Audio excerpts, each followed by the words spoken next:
Сәлем достар, бүгін біз сіздермен осындай керемет кекстер пісіретін боламыз.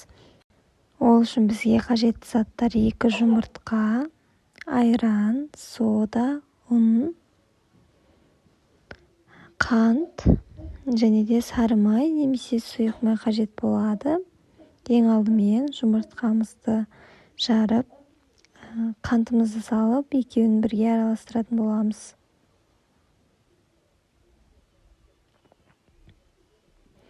Міндетті түрде каналға жазылып, лайк басып, қолдау білдіріп кетіңіздер. Жақсылап осылай араластырып аламыз.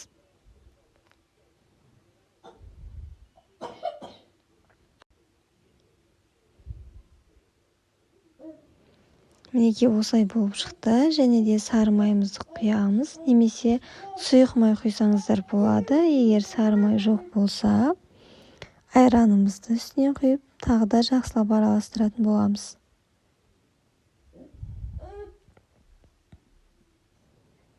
Мінекей осындай болды.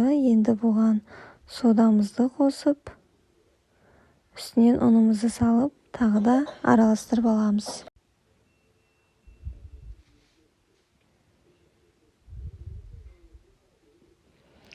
Бір текті қоспа шыққанша араластыратын боламыз.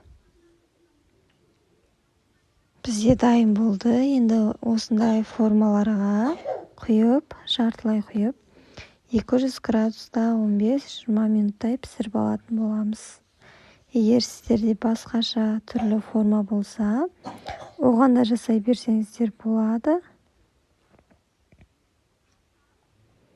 Бұл форманы майлаудың қажеті жоқ. Нәтижесінде бізде осындай керемет дәмді кекстер дайын болды. Міндетті түрде жасап жатсаңыздар, комментарийға қалдырыңыздар.